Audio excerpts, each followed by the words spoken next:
नमस्कार।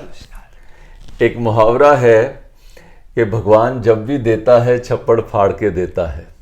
इस मुहावरे पर आधारित आज की कहानी, जिसमें एक शहर में एक शोभा यात्रा चल रही है और उस शोभा यात्रा में उस शहर के राजा भी उसमें हिस्सा ले रहे हैं और राजा आगे आगे चल रहे हैं और उनका दरबारी जो है वो एक छाता लेके, ताकि राजा को धूप से बचा सके, वो उनके पीछे पीछे चल रहा है। यात्रा में चलते चलते राजा को महसूस हुआ कि उनका एक पाँव नीचे से जैसे जल रहा हो। ऐसे उनको लगा कि जैसे सड़क की जो गर्मी है वो उनके पाँव के तले से बहुत ज़ोर से लग रही है। कुछ कदम तो राजा चला, लेकिन फिर उसको लगा कि नहीं, मैं ऐसे आगे नहीं बढ़ सकता। तो राजा ने रुक कर अपना पाँव घुमाकर देखा तो उसको रियलाइज़ हुआ कि उसके जूते का तला नहीं है। पीछे मुड़कर उसने देखा तो तला पीछे गिरा हुआ था। तो राजा ने बोला कि मेरा तो जूता टूट गया है।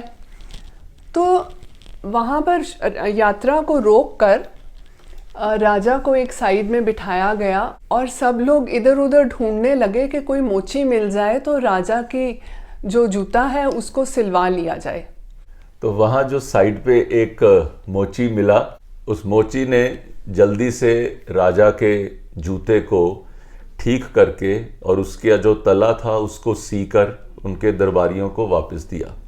और जैसे ही राजा ने उसको डालकर देखा, राजा बहुत प्रसन्न हुआ कि वो बिल्कुल ठीक ढंग से उसकी रिपेयर हो गई है।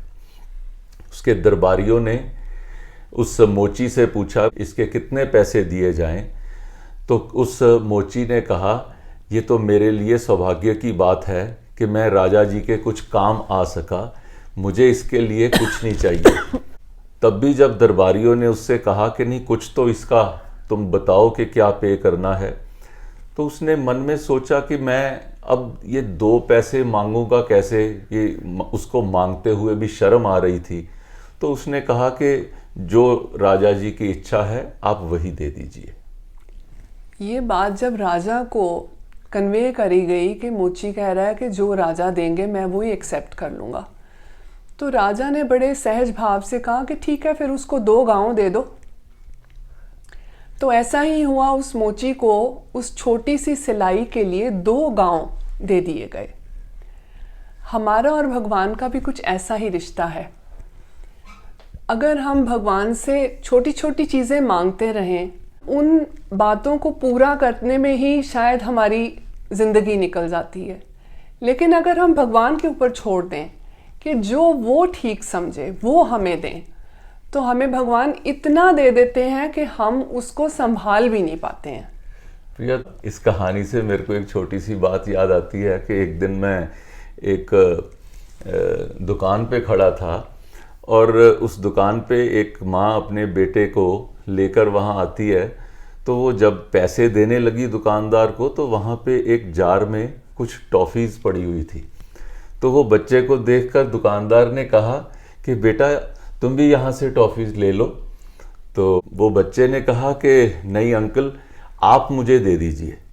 तो इतने में उस दुकानदार ने ऐसे अपनी मुट्ठी से वो उसके हाथ में टॉफ़ीज़ डाल दी। हाँ, तो वो बच्चा बहुत समझदार निकला। बच्चे ने ये सोचा कि मेरे तो छोटे छोटे हाथ हैं, अगर मैं उठाऊंगा तो ज़्यादा से ज़्यादा 1 या 2 टॉफ़ीज़ उठा लूँगा, लेकिन अगर अंकल देंगे तो मुट्ठी भर के कम से कम 8-10 तो मिलेंगी।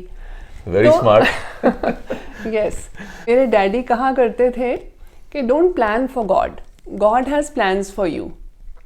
कि अगर हम हर एक चीज़ भगवान को सिझाते रहें कि भगवान ऐसे कर दो, मुझे ये दे दो, हमारी लिस्ट अगर बढ़ती ही जाए तो भगवान उस लिस्ट को ही पूरा करते रहेंगे और जो भगवान हमें देना चाहते हैं वो नहीं दे पाएंगे।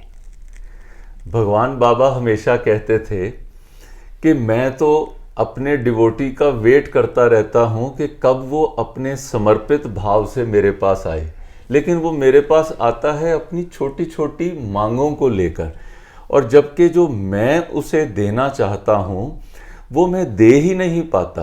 अगर अगर हम भी अपने भगवान के पास पूरे समर्पण के भाव से जाएं तो भगवान तो हमें पूरा ब्रह्मांड की शक्तियां देने के लिए भी तैयार है। हम सबको भी इस बारे में सोचना चाहिए।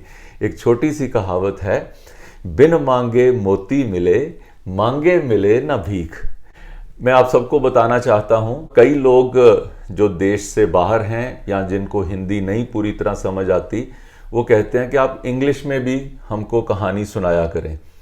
तो उसके लिए खास तौर के ऊपर प्रिया ने इस वेंचर को आगे बढ़ाने के लिए पॉडकास्ट, जिसमें कि सिर्फ ऑडियो आपको सुनता है, हर वीरवार को, हर थर्सडे को एक पॉडकास्ट हम लोड करते हैं। The Sunray stories are also available on podcast on various platforms, and the link to that is available in the YouTube description. Please log into that, and I hope that you will share it with the younger generation. Please share it with your children. Thank you. Sun rays की team की तरफ से आपको हार्दिक शुभकामनाएं।